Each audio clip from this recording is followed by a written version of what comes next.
Hello again, whiskey friends. Thanks for joining. My name's Durell, the Whiskey Saint. We are back with another review, guys. This one is an exciting one. Been waiting for these bottles for, God, I want to say 4 months at least, I would imagine. Got to sample, well, I had a small sample of them briefly over at Canterbury Liquors. Those of you who don't know the place, it's Irene Tan's location down in Connecticut. She had a little gathering. I sampled them, was blown away, but curious to see how it is actually now that they're bottled. So, guys, stick with me. These are probably going to be some bangers. We're going to crack them open, give a quick review on both, and see how it goes from there. Cheers.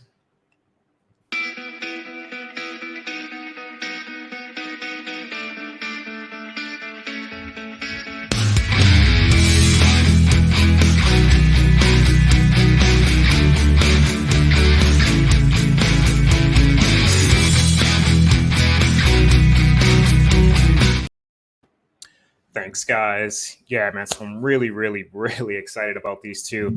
Um, what I was speaking of briefly earlier was the Lone Elm, right? So it's a Texas wheat whiskey. I had this version. So before we even get into the new ones, I had a store pick from Irene Tan called the Prelude QS01 single barrel Texas straight whiskey.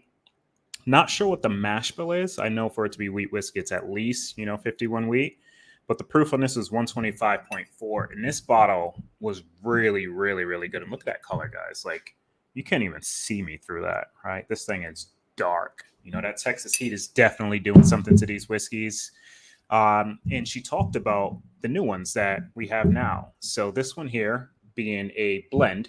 So she went down to Lone Elm and actually took a bunch of single barrels, blended them up, and came with this one. And this is called the Flambeau. So the QS02 coming in at 151 proof, guys. Like, this thing is nuts, right? Then we have a single barrel. So it looks pretty similar to the QS01, but this is the QS03, and this is called the Main Event.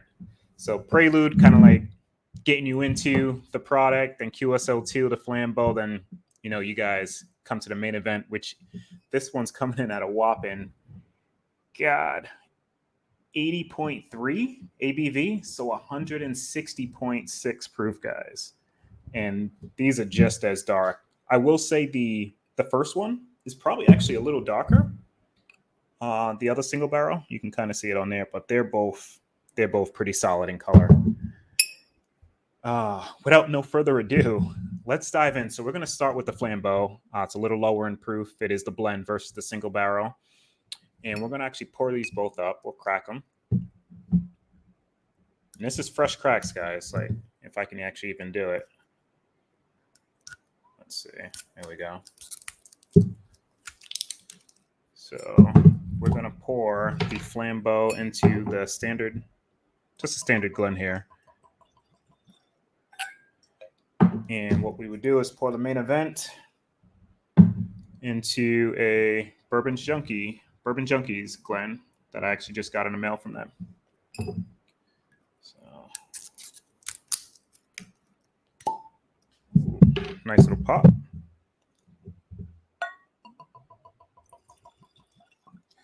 Oof, might have poured a lot for some hazmat stuff.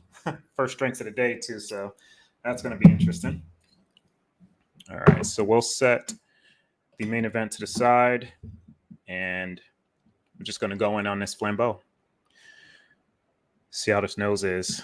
Like, I couldn't really get a good nose when I sampled it because it was a really small sample, but the flavors were still like very present at that point.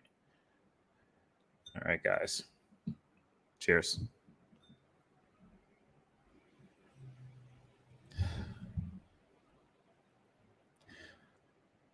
So I'll say right off bat, it doesn't come across super proofy. I wouldn't have thought that this was 150 plus proof right off the nose. You do get a little bit of like that.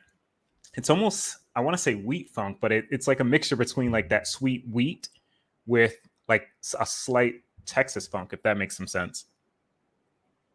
But very dark and oaky.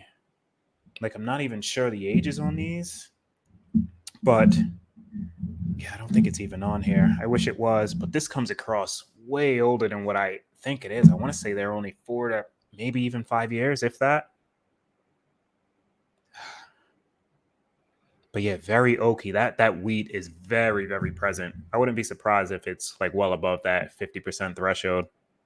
But it's just so sweet. Very, very oaky. You get that sweetness. You're not really getting that normal standard like bourbon notes. You're not really getting too much of the caramels, the vanilla is, but it's like it's doughy, but in a good way. Fried dough without the powdered sugar. Oak sweetness. As dark as it is, you get almost like this apple note, which is pretty nice. All right, enough with the nose. Let's dive in. See how this is on a palate, guys.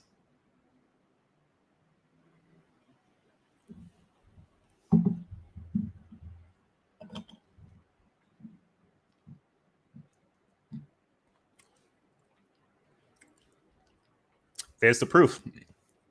Wow,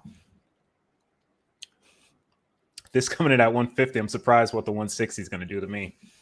This is just, oh man, if you guys ever had Gushers candy, like how it just erupts in your mouth, that's what this does. Oh my god, upon swallowing, it was just a burst of flavor that is still going on my tongue.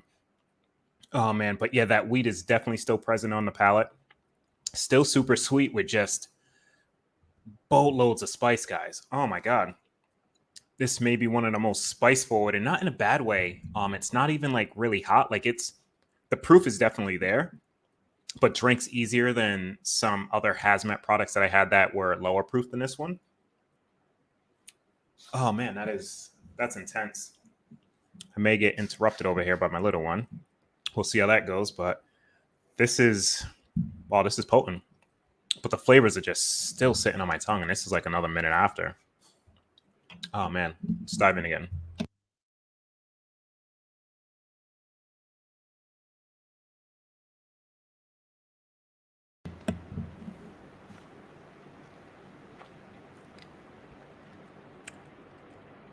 You get a little bit of that Texas funk, but the sweetness outweighs anything that most would probably dislike on some Texas whiskeys. Oh man, and that flavor. Oh, it just sits there and it's just on that tongue, which is great as I get photobombed. Yeah, vanilla is coming up on the palate now. It wasn't so much on the nose. You still get that fried dough without that powdered sugar vibe that you typically that I'm typically used to. But that wheat, that sweet wheat, is just lovely on this, and the yolk just comes across nice. I wish I knew the age on this, but it does come across a little older than me. We're gonna rinse out a little bit, guys, with some water, then dive into this main event and see if that one actually kicks it up a notch.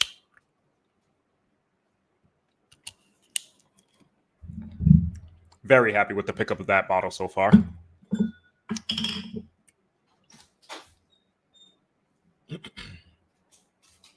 Onto the wow. I was about to say onto the nose and just got this one just took me to a different place. So this is back to more of the conventional bourbon vibes. Like this is super oaky, caramel forward. The vanillas are there. I don't really get that fried dough that I get on the blend. And this one just seems a little bit more balanced on the nose. Not sure if the single barrel has to do anything with that, but it does come across slightly more just balanced, just not as youthful in a sense, even though the flambeau came across to me as something that's an older product than what it actually is. A little bit of that Texas still there. Yeah, but this nose is nice. Let me go back to this. Let's see.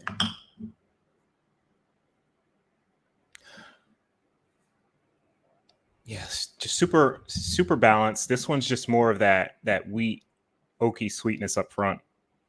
You know, not as in depth as this. Yeah. All right, let's go in for a taste, guys. Cheers.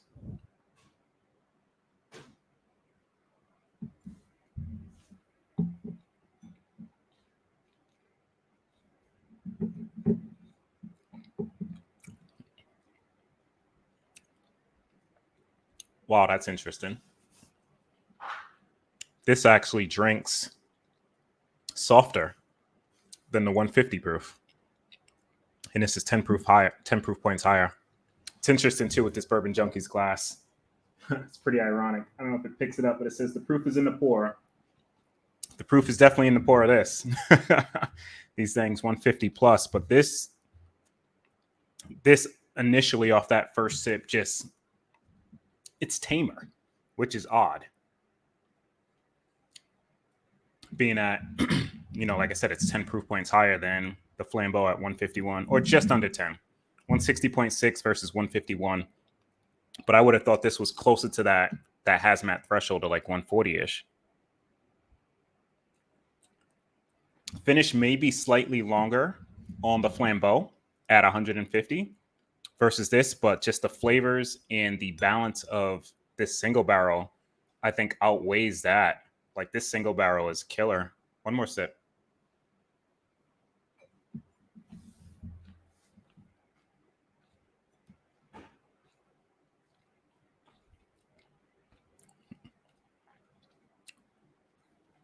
Wow, guys, yeah. Those flavors are just resonating on my tongue. But it is just a lot more balanced than that Flambeau. Like it's not smack you in the face like, whoa, here we go, we're hazmat. That's what that kind of does to you. But it's still really good at the same. Versus this single barrel, it smacks you in the mouth with flavor, but it's slightly more tamed at the higher proof point, which is really odd. But those flavors are just way more balanced. Like they coat your tongue and it's just like just a flow versus that Flambeau hits you way up there, kind of dive down slightly, then it's just way up here. It doesn't really calm down much, which isn't bad. I don't mind an intense flavor bomb, but I do like how the balance of the main event comes across versus that Flambeau. Perfectly happy with both purchases. Can't even really knock them. It's just the single barrel. And it's funny, I had a video talking about single barrel versus batches, which is better, and in this case, the single barrel definitely shines. Although I don't think anybody that purchased this Flambeau over here is going to be disappointed about that purchase. Like it's a whiskey that is probably unlike any whiskey you have in your collection. The closest thing I would say to this is a New Holland wheat whiskey I have that was hazmat, but that wasn't aged in Texas. So that the profile on this is completely different. Both unique, both very, very good. May actually do a blind, in maybe a week or so. Give these some air against that New Holland to see, which hazmat wheat whiskey I think is better in terms of just taste. I know the nose on that New Holland is probably going to take it. I know that thing is just absolutely killer on the nose, and the palate's just phenomenal. But I'll be curious to see how, these hold up. But yeah, this single barrel, guys, is absolutely insane. Oh my God, can't wait for you guys to try it. I know a bunch of buddies got some bottles on the way. Probably by the time this comes out, you would have tasted them already. So hopefully you guys enjoy them. Guys, thanks for sticking with me this long. Going to end the show with some tunes from David. Cheers, guys, to the next one. Jeff, just be friends with me. But you have these whiskey friends, and you say hello again. Oh, Jeffrey, you